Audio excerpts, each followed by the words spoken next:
Мухаммед Сергеевич, 10 февраля вы посетили Чеченскую Республику. Этот визит, видимо, готовился не один день, и в связи с этим хотелось бы узнать, с какой целью состоялся этот визит.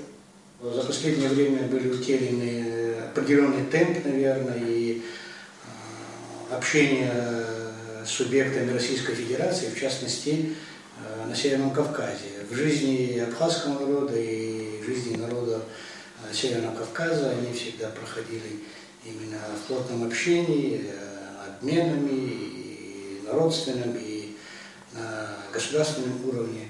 Особенно после подписания договора с Российской Федерацией возникла потребность именно налаживания наших отношений, в первую очередь экономического характера, с субъектами на юге России, потому что они ближе во всех отношениях. Естественно, и Чеченская Республика, она была выбрана для посещения мной, как секретарь Совета Безопасности, не случайно. Почему? Потому что мы видим именно большой потенциал и большой опыт и у руководства Чеченской Республики, и народа Чеченской Республики.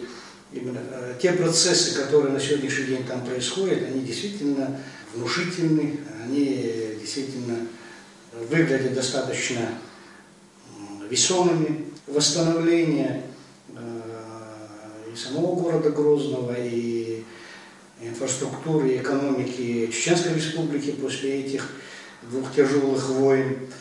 И этот опыт для нас, он тоже важен, ценен, скажем так.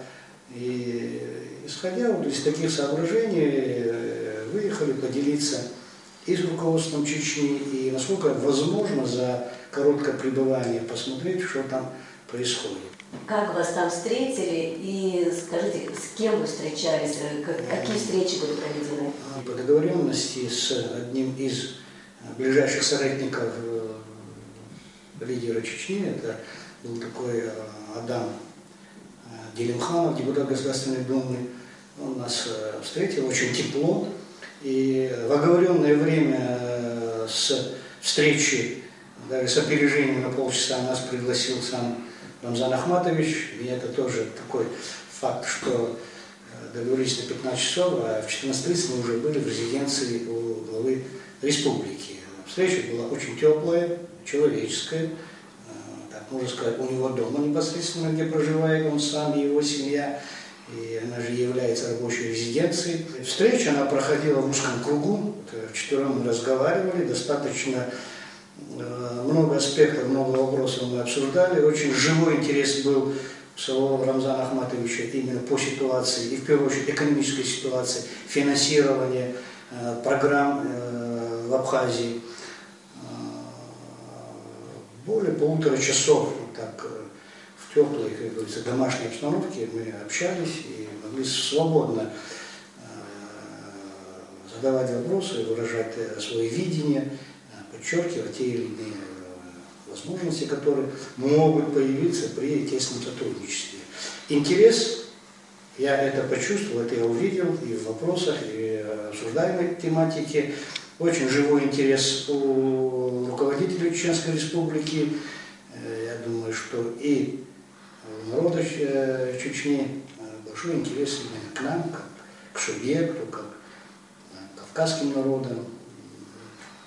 И мы это, по-моему, и видели во время нашей войны. Очень большое количество ребят именно из Чечни стали рядом с нами. Они оказали очень большую, существенную влияние оказали на ту ситуацию, которая у нас была в отечественном 92-93 годах.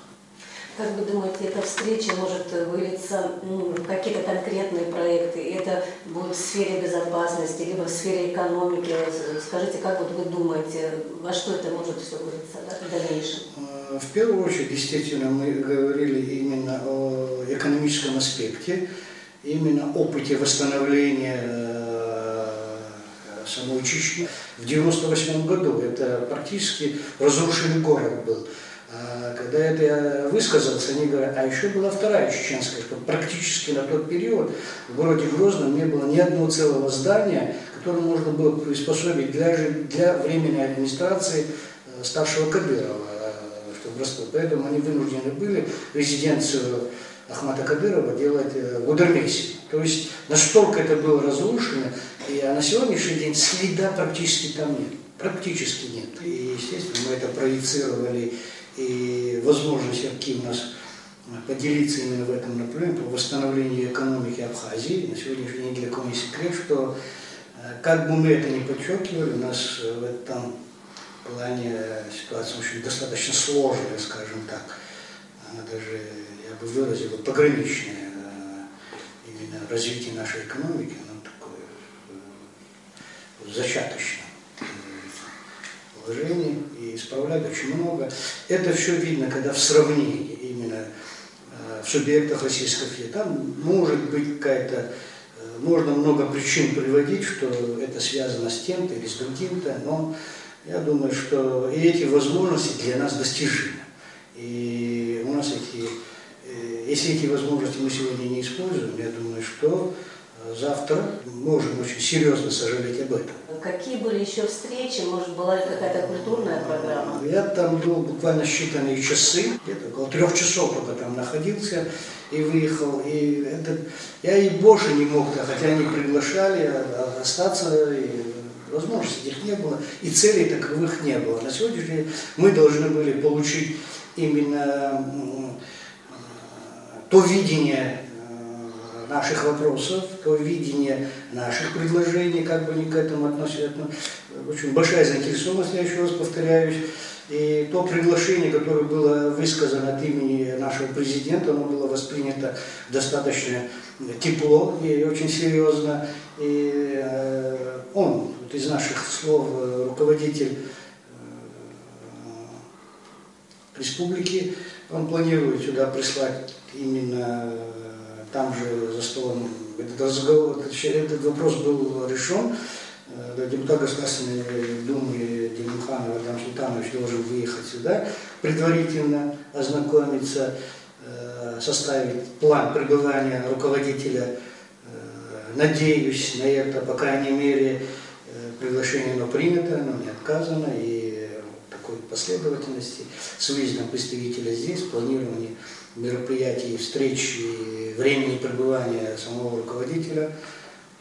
Я думаю, что это мы увидим, и эта поездка руководителя Чеченской Республики будет, я убежден, что она в первую очередь это нам нужна, и чеченской стороне, но она не первая поездка, мы и далее планируем именно восстановить связь со всеми субъектами, туда далее и Дагестан тоже имеет свои возможности, также Осетия, Кабардино-Балкария имеет достаточно серьезный потенциал.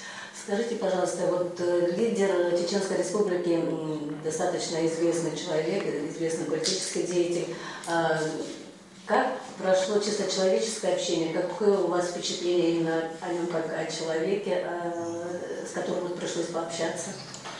Я действительно впервые тоже с ним, хотя со многими руководителями Северного Кавказа, в том числе Чеченской Республики, мне приходилось встречаться еще 15-20 лет тому назад, после нашей войны, будучи депутатом парламента Карачаево-Черкесии. Но здесь молодой человек, он тоже впечатлил, я это признаю, хотя он достаточно помоложе, чем я. Впечатление произвел именно мужественного, последовательного руководителя и человека мыслящего.